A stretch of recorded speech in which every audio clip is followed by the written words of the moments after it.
This old guy DIY has to do with cleaning up the aftermath of a big storm. So my challenge today is to get enough lumber out of the way so this trail can be put back in service. It's about 2:30 in the afternoon, 75 degrees. I'm thinking I can do it in about an hour. So now we have the Husky 455 with oil actually going to the bar. So let's get after it. An hour and a half, 3 tanks of gas, a lot of sweat and some ibuprofen later. Everything is cut into manageable chunks so I can bring the tractor in here, just use the bucket, get all this crap out. The goal for today was to have access on this road. And that old Husky 455 Rancher will cut some wood if you oil the bar. So that was nice. The only injury was a smashed thumb. Nothing broken, nothing serious. So that's all good. So there's a big pine tree laying in there that was hung up in an oak tree. And when they came down, it brought all this associated crap with it. I got all that out of the way. Now we'll come down here to the start of the road where this adventure started.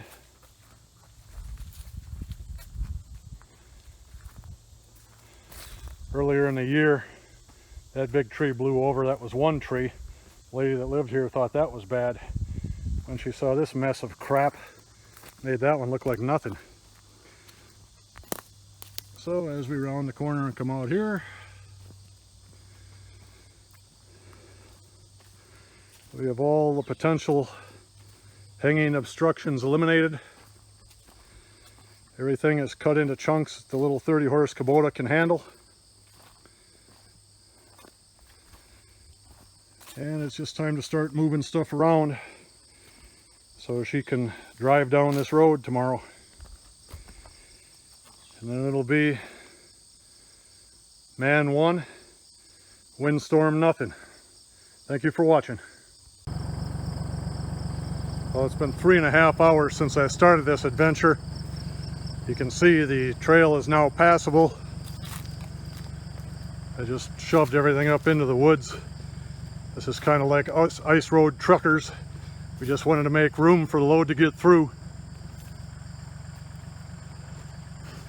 That Kubota sure makes life nice for an old guy. I didn't have to pick up all of these logs by hand. So that was the initial area. Then there's one area over here where that big pine had fallen into the oak. And I took both of them down. So we now have all kinds of habitat for the critters, where this used to be pretty wide open. But after I had them cut into about 8 or 10 foot chunks, that Kubota with the loader made short work of it. The lady that lives here had a tree that she called the mirror tree because she thought somebody would lose a mirror on the vehicle. I took that out as long as I was here. And we come back to the root of the problem, this big pine tree. We have enough room here for a vehicle to go through. I'll have to disposition the rest of this trunk some other day. Well, thank you for watching. Have a great day.